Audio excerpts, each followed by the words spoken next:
शिखा क्या हुआ? शेखर ने उसकी बदलती हालत देखते सामने देखा। वह इतना क्यों घबरा रही थी? तभी शिखा तेजी से अंदर की तरफ भागी थी। शेखर भी उसके पीछे ही भागा था। वह जैसे अंदर आई, सामने उसे सुखविंदर अपने बाप के साथ बड़े अड़ियल तरीके से बैठा दिखाई दिया।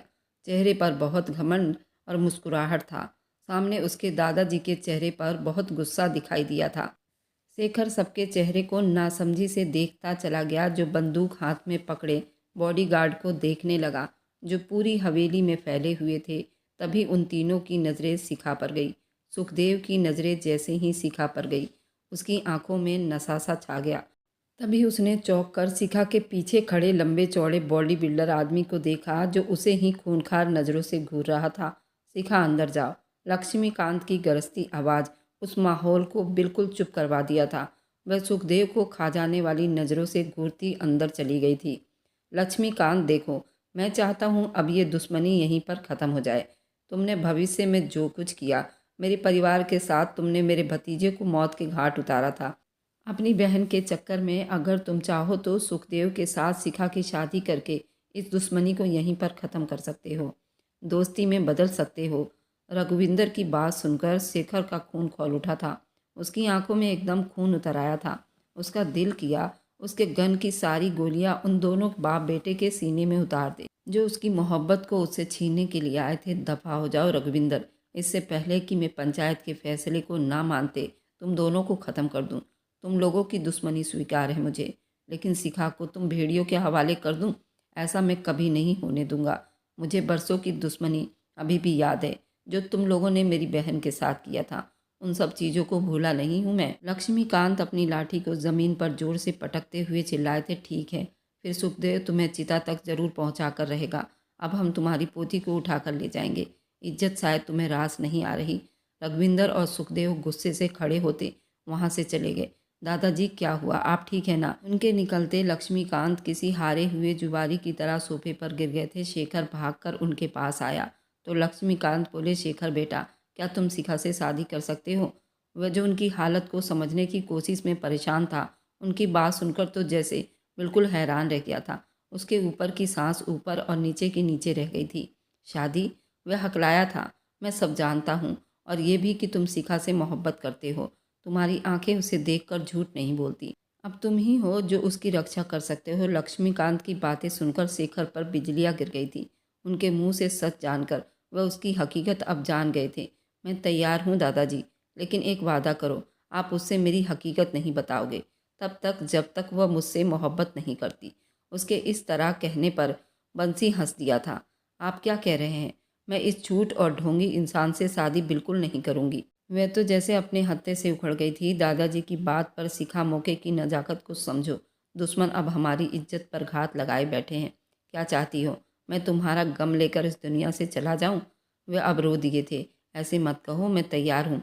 आखिर को वो बेबस होती हथियार डाल गई थी, और फिर बड़ी ही साधारण तरीके से शाम को अच्छा सा मुहूर्त देखकर उन दोनों की शादी की डेट रख दी गई थी। दोनों की शादी 1 महीने की बाद तय हुई थी, और वह दिन भी आज आ गया था। वह बड़ी ही खूबसूरत लहंगे में सज संवर कर आज मंडप में बैठी थी, और दादाजी ने अपनी पोती का हाथ शेखर के हाथ में थमाते हुए बहुत ही जज्बाती हुए थे और रो दिए थे। और आज वह शेखर के नाम की मांग में सिंदूर भर गई थी। ना कोई खुशी, ना कोई जज्बा। वह खाली दिल लिए बैठी थी। वही शेखर के लिए बहुत खुशी का दिन था। आज उसकी मोहब्बत उसको मिल गई थी, जिसका एहसास अलग से ही उसके दिल धड़का रहे थे। एक अलग सा सुकून उसको मिला था। शिखा को अपनी मोहब्बत में लेते हुए लक्ष्मीकांत भी खुश थे। दोनों को प्यार करते उन्हें सीने से लगा लिए। वह उन्हें ढेरों आशीर्वाद दे रहे थे। वह चुप बेड पर लेटी थी। वह बिल्कुल ही उदास थी। उसका दुपट्टा एक तरफ सरक कर उसके खुले बाल बिस्तर पर बिखरे हुए थे। चांद की रोशनी उस पर पड़ती उसके नाजुक जिस्म चांदनी की तरह रोशन कर रही थी। तभी कोई खुली खिड़की से अंदर को आया। वह उछलकर बेड पर बैठी फटी फटी आंखों से शेखर को देख रही थी। आंखों में बहुत ही खुमारी लिए उसे ही देख रहा था। शादी के बाद वो पहली बार एक दूसरे को देख रहे थे। ये क्या बदतमीजी है शेखर? वह गुस्से से कांप गई। जब वह धीरे से उसके पास आता, उसकी आंखों में देखकर बोला, अब तुम मेरी हो, और अब तुम्हें मेरे साथ बड़े ही तमीज में रहना पड़ेगा। मैं अपनी पत्नी से जैसे भी मिलने जाऊं। वह प्यार से उसके चेहरे को हाथों में लिए बोला, बकवास बंद करो अपनी। मैंने ये शादी सिर्फ अपने दादा की खुशी के लिए किया है, तुम्हारी खुशी के लिए नहीं किया। और इस गलतफहमी को अपने दिमाग से निकाल दो। मैं इस शादी को या तुम्हें बिल्कुल भी नहीं मानती। वह गुस्से से भरी आंखों से बोली तो शेखर हल्का सा मुस्कुरा दिया। चलो नहीं मानो, लेकिन मैं तो तुम्हें दिल जान से अपनी पत्नी मान चुका हूँ और मरते दम तक तुम्हें ही मेरे दिल पर राज करोगी।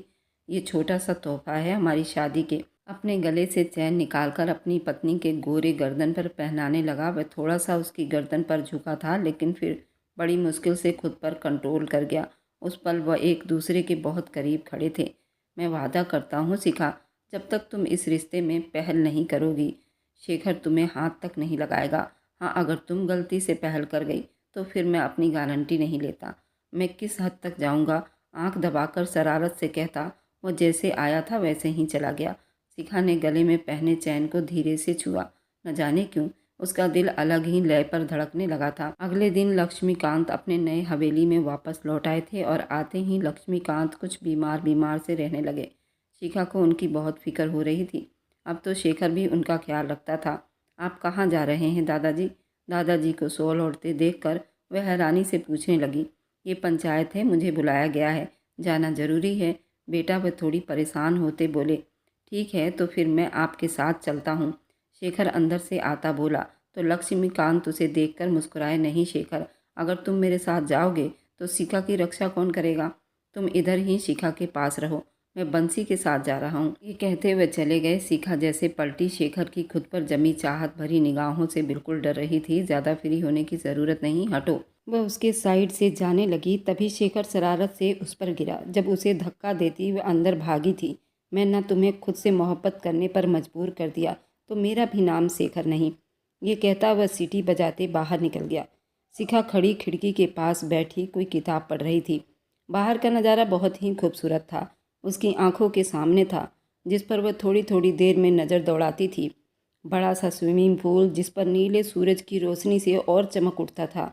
तभी जोरदार आवाज़ के साथ बड़ी स्टाइल में पानी में किसी के गिरने की हलचल पैदा हुई थी। शिखा तो हड़बड़ाकर उठ गई थी। कोई है, मुझे बचा हुआ। स्विमिंग पूल में गिरा, जोर जोर से हाथ पांव चलाता रहा शेखर। शिखा की आंखें सामने का मंजर देखकर फट गया। वह भाग कर आती अब खुद उस खौफनाक मंजर को देखकर कांप रही थी। शेखर शेखर, उसे डूबता देखकर वह चिल्लाती हुई बुरी तरह रो रही थी। हे भगवान, कैसे बचाऊंगी उसको? पानी में उतरकर उसे बचाना चाहती थी, लेकिन पुल का पानी गहरा था। शेखर, मेरा हाथ पकड़ने की कोशिश करो। अपना हाथ उसकी तरफ बढ़ाती वो बेबसी से रो दी। उस वक्त वहाँ उनके अलावा कोई नहीं था। वह वहाँ कैसे उसे अपनी आंखों के सामने मरता देख सकती थी? तभी बिना सोचे समझे वह उसके लिए पुल में ही कूद पड़ी थी। लेकिन ये क्या, उसको बचाने के बजाय अब वह उल्टा हाथ पैर खुद ही चला रही थी। शेखर तेजी से उसकी तरफ आता उसे कमर से थामकर ऊपर कर गया।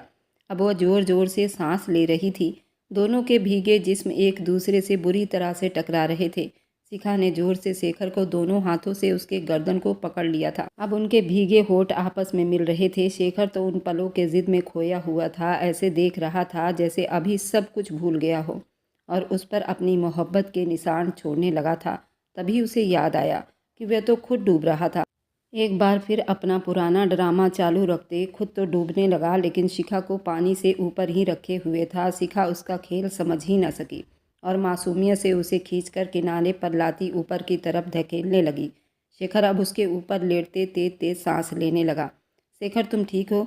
क्या हुआ, बोलो। वह उसके ऊपर झुकती उसके गाल को दबाते बहुत फिक्र में दिखाई दे रही थी। ऐसा लगता था शिखा को जैसे शेखर की तकलीफ से बहुत दर्द हो रहा हो। शिखा शिखा, मुझे सांस नहीं आ रही, वह हाँफता हुआ बोला।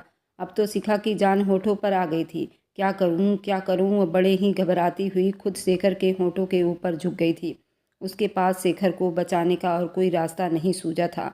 शर्म और हया उस वक्त वह काफ़ी दूर छोड़ बैठी थी। वह शेखर के होठों पर पूरी तरह अपने होठ रखकर जोर जोर से उसे अपनी सांसें दे रही थी।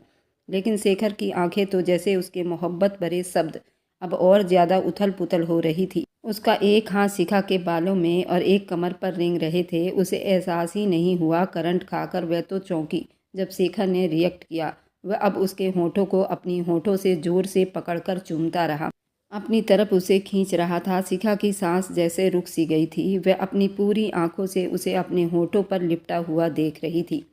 तभी शेखर बहुत धीरे से किसी फूल की तरह उसे अपने ऊपर गिराता पलटा था, ऐसे कि वह उसके भारी भरकम जिस्म के नीचे छुप गई हो। शेखर की चाहत अब बढ़ती ही जा रही थी। वह कभी उसके ऊपर होठों को चूमता तो कभी नीचे की होठों को, और शिखा तो पत्थर बनी बस उसे देखते ही जा रही थी। पूरे 20 मिनट तक ये सब कार्यक्रम चलने से शेखर गहरी सांस लेता, अपनी लाल आंखें खोलकर उसे देखता मुस्कुराया।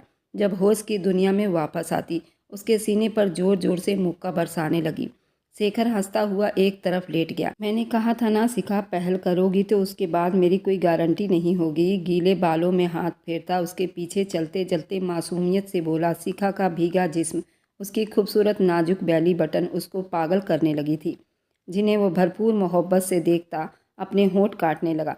तुमने धोखे से ये सब किया मुझे अपने पास करने के लिए। वह गुस्से से फूलती बोली। हाँ तो अपनी पत्नी के लिए किया ना, किसी बाहर वाली औरत के लिए तो नहीं किया ना। वैसे भी मैं बहुत शर्मीला हूँ। देखो, हर बार मोहब्बत में पहल तुम्हें ही करनी होगी। मुझे ना बहुत शर्म आती है। ये रोमांस करते हुए वह सर झुकाकर दांत निकालता बोला तो शिखा ने खा जाने वाली नज़रों से उसे बुरा भला कहा था। मैं वारी जाऊँ तुम पर? तुम्हारी शर्म हया, बदतमीज आदमी। अभी 20 मिनट तक तुमने मेरे होठों को जख्मी कर दिया है। कोई ऐसे जानवरों की तरह नहीं करता। आंखों से तुम्हारे हैवानियत टपक रही है और कहते हो मुझे बहुत शर्म आती है रोमांस से। गुस्से में वहाँ रखी प्लास्टिक की कुर्सी उठाकर उसकी तरफ फेंकती वो वहाँ से चली गई। क्या दिखाऊं कहाँ जख्म है? उसकी कुर्सी से पछताते प्यार से जाता हुआ उसे देखने लगा कि शिखा ने जोर जोर से उसे मारा। दूर रहना मुझसे, ये कहती वह अंदर चली गई। शेखर वहीं खड़ा हंसने लगा। अब तो तुमसे दूर रहना मेरे बस की बात नहीं, शिखा अपने सुलगते जज्बात के साथ कहता। वह हंस दिया। शिखा उन पलों को याद करती शर्माकर एकदम लाल हो गई थी। एक अजीब सी फीलिंग ने उसके अंदर घर कर लिया था। शेखर की बेबाकियाँ याद करती वह जोर से आंखें बंद कर गई। जैसे जैसे वह उसको छूता उसके होठों को चूम रहा था। शिखा पल पल प्यार के लपेट में पिघलती जा रही थी। ये शायद शादी के पवित्र बंधन में बंधने के बाद का ही असर था। शिखा का दिल भी शेखर को स्वीकार कर रहा था, लेकिन ये बात अभी वो समझ ही नहीं पा रही थी। तभी कोई खिड़की खोलते अंदर आया। वह चौंक कर पलटी। उसका दिल धक से रह गया। तुम फिर आ गए? शेखर, किसी ने देख लिया तो क्या सोचेंगे? वह परेशान हुई। वह कैबरी और ढीले बनियान में उसके पास चली आई। शेखर दीवानों की तरह उसके एक एक जिस्म को अपनी गर्म निगाहों से चूम रहा था। अपनी पत्नी के अलावा अब मैं कहाँ जाऊँ? मेरा तुम्हारे बिना दिल नहीं लग रहा था, इसलिए अपने सुकून के पास आ गया हूँ। आंखों में मोहब्बत लिए वह बोलता बेड पर लेट गया। नहीं नहीं, तुम यहाँ नहीं सो सकते, उठो और जल्दी निकलो। वह तेज़ धड़कते दिल के साथ उसके इरादे भांप गई। तभी डर से बोली थी, अरे यार कुछ नहीं कर रहा, आ जाओ मेरे पास, यहाँ लेट जाओ। वैसे भी सब सो गए हैं, बस तुम अपनी लिमिट में रहना, वरना फिर तुम मुझे जानती हो ना। वह एक आंख दबाकर उसे वार्निंग करता बोला। शिखा ने गुस्से और बेबसी के मिले जुले असर से उसे देखा। जानती थी वह जितना जिद्दी है, जो कह देता है फिर वह करके ही रहेगा। उसके पास लेटने के अलावा उसके पास और कोई रास्ता भी तो नहीं था। वह घूरती हुई उसके तरफ मुंह कर गई। शेखर आंखों में जज्बात का समंदर लिए बस उसे ही घूर रहा था। कब दोनों की आंख लगी पता ही नहीं चला। होश तो उसे तब आया जब सूरज खिड़कियों से झांकता उससे शरारत कर रहा था। वह बड़बड़ा कर उठती उसे देखने लगी, जो गहरी नींद में था। वह अपना खूबसूरत चेहरा लिए माथे पर बल डाले उसे बहुत ही मोहब्बत से देखने लगी थी। एक मीठा मीठा सा दर्द उसके अंदर उठने लगा था। वह उसके चेहरे पर थोड़ा सा झुकती उसे देखने लगी। चेहरे पर एक प्यारी सी मुस्कान थी। उसने हाथ बढ़ाकर बड़ी मान से उसके बालों को माथे से हटाया, फिर अपनी बेकाबू धड़कते धड़कनों पर खुद को कोसती पीछे हट गई थी। तभी शेखर भी आंखों को मसलते नींद से उठ बैठा था। इतना सुकून का नींद अपने महबूब के गोद में इससे पहले कभी नहीं आई थी। उसने शिखा को ढूंढा, लेकिन बाथरूम से सावर की आवाज़ सुनता अपने कमरे की तरफ बढ़ गया। शेखर, 3 महीने होने को आए हैं, कब आएगा तू? वह पापा मम्मी तेरे भाभी हम सब तुझे बहुत मिस कर रहे हैं। अब तो शादी भी कर चुका है, क्या बच्चे के साथ आएगा? सरबजीत आज उसकी क्लास लेता बोला। क्या करूं, वो मानती ही नहीं, वरना पिता बनने की खुशी तो मैं तुझे कब का दे चुका होता। उसके प्यार के पल याद करता हंसा था। शर्म कर बेशरम इंसान, शादी को 3 महीने होने वाले हैं। वैसे तेरी तो जान जाती है, तू अपनी पत्नी शिखा के पास कैसे जाता होगा? मुझे विश्वास नहीं होता। वह भी वहाँ की पहाड़ी लड़कियाँ, वह तो बहुत ही शर्मीली लड़कियाँ होती हैं। फिर बच्चे कहाँ से पैदा करेगा झाड़ से। वह उसका मजाक उड़ा रहा था। अरे मैं भी सख्त लौंडा हूँ, मैंने भी अपनी पत्नी से कह दिया है पहल तो तुम्हें ही करनी पड़ेगी, बाद में सब कुछ खुद संभाल लूँगा। शेखर अपना होंठ दबाकर बोला। तो क्या शिखा खुद तेरे पास आती है? अब की सरबजीत के शब्दों में हैरानी थी। नहीं यार, वह तो मुझसे ज़्यादा शर्मीली है, हाथ पकड़ो तो शर्म से लाल पड़ जाती है। तो फिर साले तुम दोनों में रोमांस शुरू कौन करता है? सरबजीत गुस्से में बोला था। फिलहाल मुझे खुद ऐसी समस्याओं को पैदा करने पड़ते हैं, वो मेरे करीब खुद ही खिंची चली आती है। उसके बाद फिर मुझे रोकना शायद उसके बस में भी नहीं रहता। अपने कल के धुआंधार किस्से को याद करता शेखर बोला तो वह सरबजीत उसे ढेरों गालियां देता फ़ोन रख दिया। वह कंधे उचकाते हुए वह जैसे ही दादाजी के पास आया तो शिखा को वहाँ बैठे देख आंख दबा गया।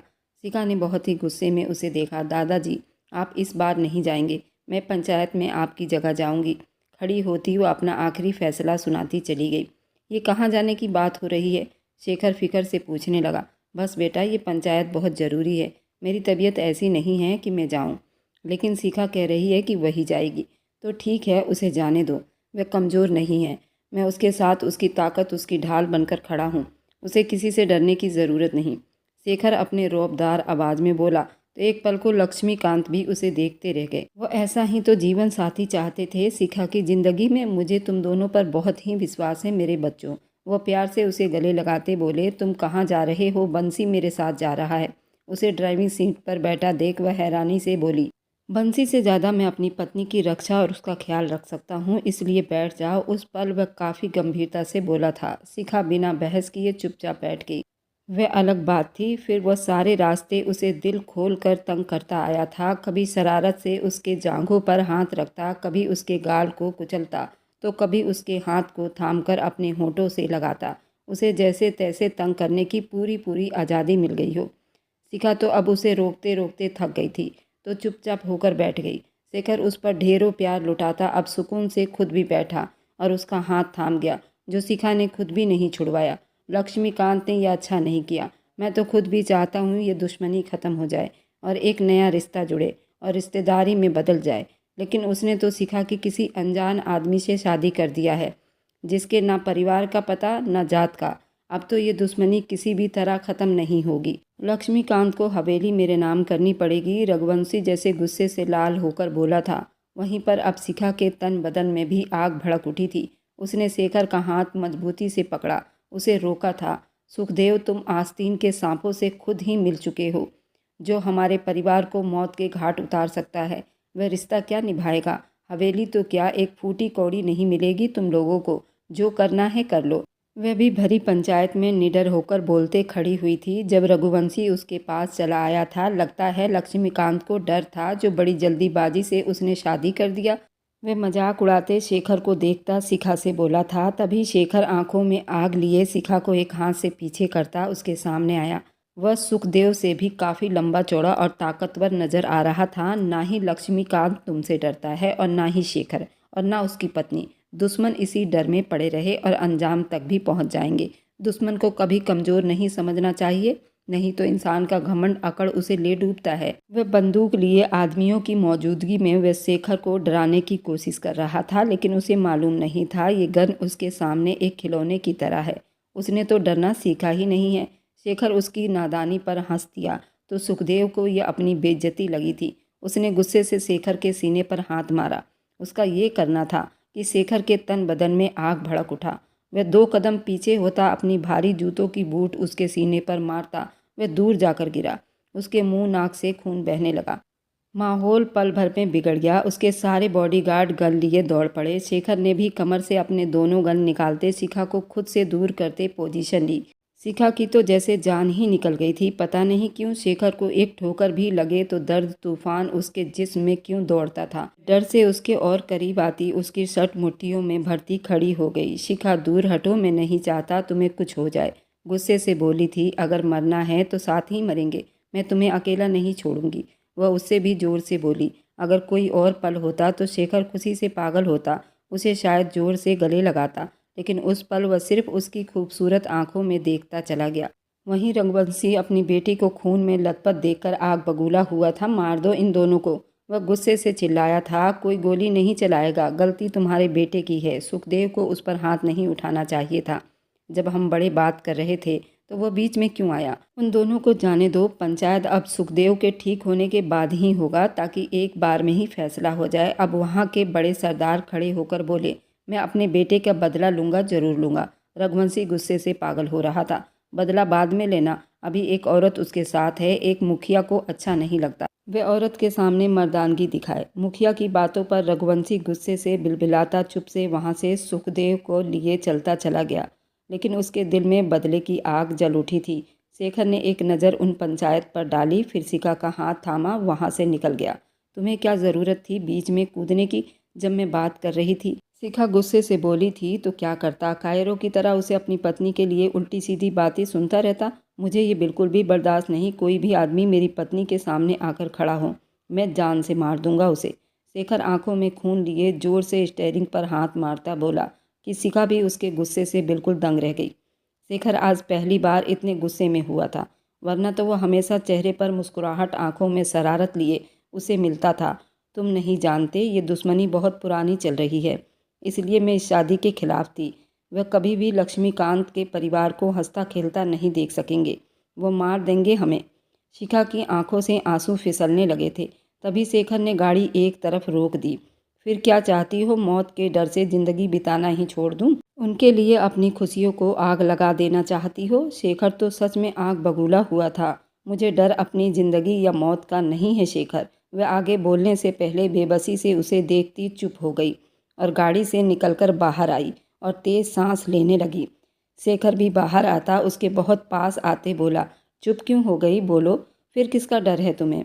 आंखों में कई रंग लिए वह उसको कमर से पकड़कर खुद के बहुत नज़दीक कर गई। तभी शेखर अपना सीना मसलता हुआ गाड़ी के अंदर भागा था। वह एकदम से कहने लगा, मेरे सीने में बहुत दर्द हो रहा है।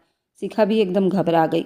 आखिर क्या हुआ? उसके सीने के पास हाथ रखती अब शेखर ने उसे अपने ऊपर गिरा लिया था और गाड़ी का शीशा बंद करते उसके बहुत ही नज़दीक गया था।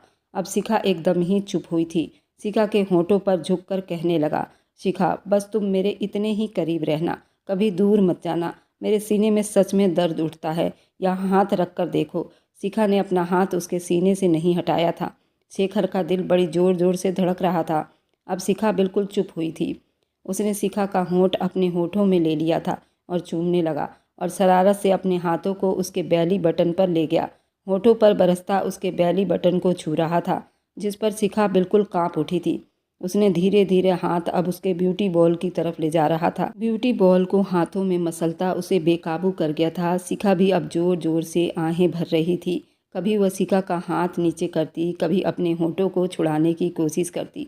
अब वह खुद बेकाबू होकर उसके होठों को चूमने लगी थी। शेखर तो जैसे दीवाना हुआ था। उसने तुरंत उसे सीट पर लिटा दिया और उसके कमीज को उतारता अपनी शर्ट को भी उतार चुका था। शिखा भी बड़ी जोर जोर से आहें भर रही थी। वह बिल्कुल पागल होती उसको अपनी बाहों में जकड़ चुकी थी और उसके शरारत भरे हाथों को रोकने की कोशिश कर रही थी। लेकिन वह तो शेखर था, वह तो कब से भरा पड़ा था। आज मौका मिलते ही वह शिखा पर बरस पड़ा था। शिखा तो अब शेखर को हिला भी नहीं पा रही थी। शेखर तुरंत उसके प्लाजो को उतारता, उसे नीचे करता उस पर काबू पाया था। उसने एक ही झटके में शिखा की चीख निकलवा दी थी। वे दोनों हाथों से उसके पीठ को पकड़कर चीख पड़ी थी। अब सिसकियां भर रही थी। शेखर उसके होठों को बड़ी नरमी से चूमता कह रहा था, बस शिखा थोड़ा सा दर्द सह लो, नहीं तो मैं पागल हो जाऊंगा। अगर बीच में रोका तो मैं पागल हो जाऊंगा। शिखा मेरी जान, तुमने मुझे वो दिया जिसके लिए मैं कब से तड़प रहा था। बस थोड़ा सा मुझे और अपने आप में समाने दो। शेखर प्लीज़, शेखर प्लीज़, मुझे बहुत दर्द हो रहा है, थोड़ा सा रुको। शेखर शिखा को बाहों में लेकर अपने ऊपर लिटा चुका था। शिखा सिर्फ सिसकियां भर रही थी। शेखर बस आज के लिए इतना ही, मुझे बहुत दर्द हो रहा है। तुमने आज गाड़ी में सुहाग दिन मनाई है, मुझे ये पल हमेशा याद रखना है। पर मेरा विश्वास करो, मुझे बहुत दर्द हो रहा है। तुमने मेरे ब्यूटी बॉल को बिल्कुल लाल कर दिया है। अब उस पर थोड़ा तरस खा लो। मुझे मेरे कपड़े पहनने दो, देखो मुझे ब्लीडिंग भी हुई है। शेखर उसको चूमता हुआ उसकी बात मान चुका था। वह अपनी शर्ट को पहनते उसे उसके प्लाजो को पहना चुका था। अब शिखा भी बेकाबू होती उसके सीने से जा लगी थी और अपनी आंखें बंद कर गई। खुद उसके सीने में मुंह छुपाकर अपने मोहब्बत का इजहार किया था। शेखर तो खुशी से पागल होता, उसे इतनी जोर से खुद में दबा गया था कि शिखा को लगा उसकी पसलियाँ टूट जाएगी। वे अब घर पहुंच चुके थे। उसने रास्ते में शेखर से वादा किया था कि रात को वह खुद पहल करेगी। बंसी शिखा नज़र नहीं आ रही। आपने उसे देखा? वह पूरे घर में उसे ढूंढता फिर रहा था। शेखर, हाँ, वह कह रही थी कि वह अपनी सहेली के घर जा रही है। 1 घंटा हो गया है, आती होगी। बंसी पौधों को पानी देता बोला। शेखर, मेरे भाई, काफ़ी दिनों से मैं एक बात सोच रहा था। तुम्हारी और शिखा की शादी हुई महीना बीत गया है, तुम उसे अपने साथ क्यों नहीं ले जाते? तुम्हारी फैमिली भी तुम्हारा इंतजार कर रही होगी। अब ये खेल ख़त्म कर दो। शिखा को सच बताओ, उसे अपने साथ ले जाओ। बंसी पाइप एक तरफ रखता बड़ी गंभीरता से बोला था। आप ठीक कह रहे हैं। क्या वो मेरी असलियत जानने के बाद वह नाराज़ तो नहीं होगी? वह अब उदास हो गया। नहीं यार, औरत बहुत नरम दिल की होती हैं। तुम उसे मोहब्बत से मनाओगे तो मान जाएगी। वह फिर, दादाजी, हम तो सब जानते हैं, तुमने कोई झूठ धोखा नहीं दिया। वह मुस्कुराते हुए उसके कंधे पर हाथ रखकर बोला था। शेखर से बात करता हुआ अब वह दादाजी से भी उसके विदाई के बारे में बात कर रहा था, पर वह बड़ी ही गंभीरता से बोला। तभी बंसी का मोबाइल बजने लगा। ये कमीना आदमी मुझे क्यों फ़ोन कर रहा है? बंसी अपना होंठ दबाता फ़ोन उठा गया। न जाने सामने से वो क्या कहेगा। बंसी का चेहरा बिल्कुल लाल हो गया था, आंखों से गुस्सा झलकने लगा था। रघुवंशी, अगर तूने शिखा को हाथ भी लगाया तो मैं तेरे टुकड़े टुकड़े कर दूंगा। बंसी के मुंह से ऐसी बात सुनकर शेखर की आत्मा कांप गई थी। उसने मोबाइल पर ही बहुत तेज चिल्लाया। रघुवंशी बोला, हाँ, अगर शेखर को अपनी पत्नी की जान प्यारी है तो जल्दी मेरी हवेली पहुंच जाओ। इतना कहता वो फ़ोन बंद कर गया था। शेखर का तो अब जैसे सारा हौसला ही जवाब दे गया था, पर जल्दी ही बड़ी ज़ोर से हंसने की आवाज़ आई, जो कि शिखा की थी। वह हंसते हुए ताली बजाने लगी और कहने लगी, देखा मैं कैसे पल भर में तुम्हें परेशान कर दिया। क्या तुम्हें ही सब खेल खेलना आता है? मुझे पता है तुम एक नॉर्मल आदमी नहीं हो, तुम बहुत बड़े बिजनेसमैन हो। मैंने उस दिन सब कुछ तुम्हारे बारे में जानकारी निकाल ली थी। तुम कहाँ से आए हो, यहाँ हमारे घर पर किस लिए रुके हो, मुझे पता चला। तभी तुमसे शादी की हामी भरी थी। तुम्हारा गेम तुम ही पर उल्टा कर दिया। मुझे तुम्हारे बारे में सब कुछ पता है। मैं चाहती हूँ कि मैं अपने दादाजी को भी अपने साथ ले चलूँ। मैं यहाँ दादाजी को अकेले नहीं छोड़ सकती। शेखर तो जैसे पागल हुआ था। वह तो यही चाहता था, लेकिन दादाजी ने कहा, नहीं बेटी, बेटी के घर में रुकना अच्छी बात नहीं होती। मैं यहाँ पर बंसी के साथ रहूँगा और बंसी की भी शादी कर दूँगा। बंसी को किसी लड़की से मोहब्बत हो गई है। कल ही मैंने बंसी को किसी लड़की से बात करते देखा था। अब मैं चाहता हूँ कि लगे हाथ बंसी की भी शादी कर दूँ। लेकिन दादाजी ने कहा कि मैं अभी बंसी की शादी तय करूँगा, तब तक तुम अपने ससुराल से होकर आ जाओ। शेखर के माता पिता भी शेखर के लिए बहुत परेशान हैं और वे अपनी बहू का भी स्वागत करना चाहते हैं। तो तुम अपने पति के साथ खुशी खुशी अपने ससुराल जाओ। अब मुझे तुम्हारे लिए चिंता नहीं। शिखा भी शेखर के साथ ससुराल पहुंच चुकी थी। उसका बहुत जोरदार ससुराल में स्वागत हुआ था। उसके कमरे को फूलों से सजाया गया था और आज उनकी असल में सुहागरात थी। शिखा की सास ने उसे गर्म दूध दिया और कहा कि ये 2 गिलास दूध है, एक तुम पी लेना और एक शेखर को पिला देना। और हाँ, घबराना नहीं। कोई भी परेशानी हो तो मुझे ज़रूर बताना। और हाँ, एक बात और बता दूँ, मेरा बेटा बहुत शर्मीला है, तो तुम्हें ही शुरुआत करनी पड़ेगी। शिखा ने मुस्कुराती आंखों से अपनी सास से कहने पर सर हिला दिया, और वह तो इसी रात के इंतजार में थी। शिखा के सास के जाते ही शेखर भी तुरंत अंदर आ गया और शिखा तो बड़ा सा घूंघट निकाले बैठी थी। शेखर ने उसका घूंघट उठाया तो शिखा ने उसके हाथों को चूम लिया। उस पर शेखर तो जैसे पागल हुआ था। उसने बड़ी धीरे से, जैसे फूलों को छू रहा हो, उसके सारे ज्वेलरी को उतारा और धीरे धीरे उसके लहंगे को उसके तन से अलग किया। उसके ब्लाउज के हुक को धीरे धीरे खोलने लगा। शिखा तो लंबी लंबी सांस लेने लगी। शेखर उसके ऊपर आते, एक पल भी खराब करते, उसे अपनी बाहों में भर लिया। शिखा भी आज गजब ढा रही थी। उसने शेखर का पूरा साथ देने की कोशिश की। बीच बीच में सिसक उठती थी तो शेखर भी जल्दी उस पर ध्यान देता और पूछता, क्या हुआ जान, थोड़ा आराम से। लंबी लंबी सिसकियाँ लेती शिखा भी बहुत आनंद ले रही थी। रात उनके कमरे में सिसकियाँ गूंजती रही। वे प्यार के समुंदर में गोते पर गोते लगाते रहे और इसी तरह उनकी हर रात बीती। उससे भी ज़्यादा रोमांटिक होती। 1 महीने के बाद ही शिखा ने खुशखबरी सुना दी थी।